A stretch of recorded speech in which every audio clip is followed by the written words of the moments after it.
How many agree that children are our future? How many think we should be protecting our children? Good. So, have you ever wondered if a sign truly makes a difference?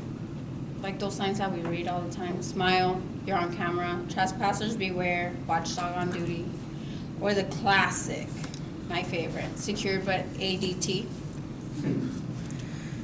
These are only some of the most used signs by your average American.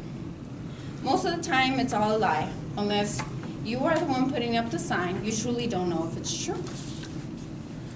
In light of the recent shootings, someone suggested that we offer teachers training on guns so that if they are comfortable, they are able to carry on campus. This, of course, brought me to this point. Schools often have signs that say gun-free zone, but it never stopped a criminal. The shooter doesn't say, oh man, let me not shoot up the school. There's a sign that says gun-free zone. Why would a mass shooter follow the law? Oh, that's right, he's a criminal. He has one purpose, and it's to kill. It goes back to a simple math. According to the article in time.com, an attack has lasted an average of 3 minutes. It takes responders 5 to 8 minutes to get to a school. I'm aware many of you are thinking that I'm crazy, and I know, I'm aware I do sound crazy. Not a bit crazy, but a whole lot of crazy. The reality of mass shootings are becoming very frequent, according to CNN.com. We had a total of 18 shootings this past year. In 2018, let me make sure. Why wouldn't we do something to provide our future leaders protection?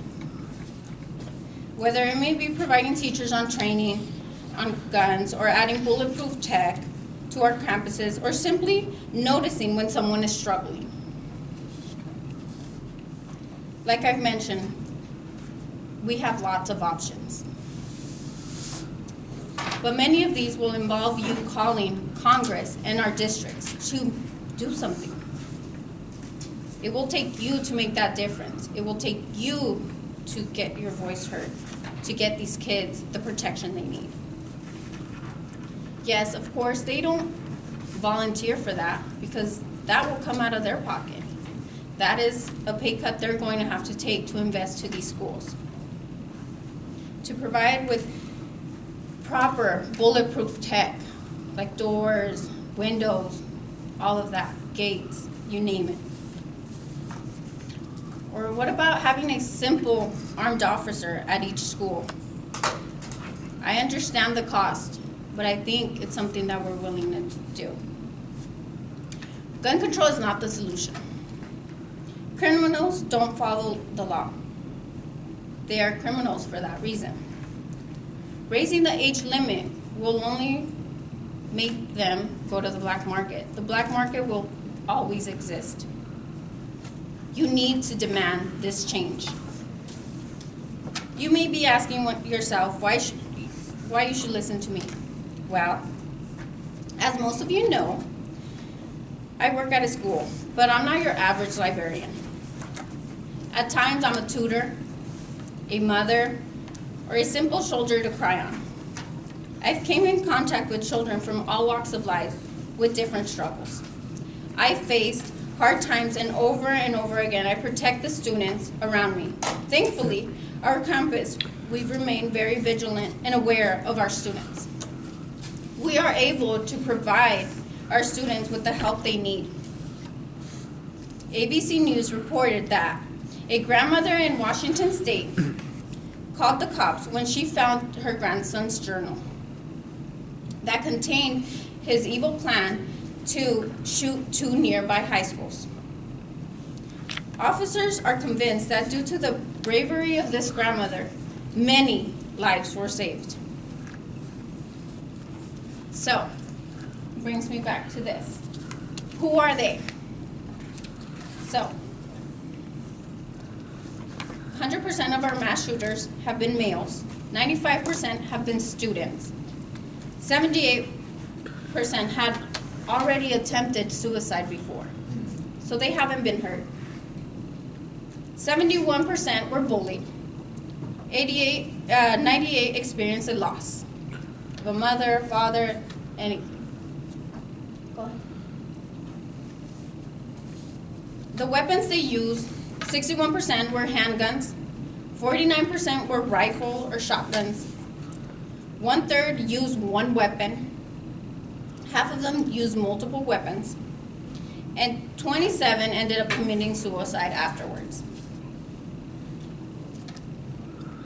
So these are school shootings in the U.S., and the parameters of CNN followed this count are, like I said before, 18 shootings. A shooting that involved at least one person being shot, not including the shooter, okay? So this includes K through university, gang violence, fights, and domestic violence. Some of my examples are Murphy High School District in Mobile, Alabama. A student fired a handgun into the air during a fight with another student. No injuries were reported. This was in January of 2015, and this was during school hours.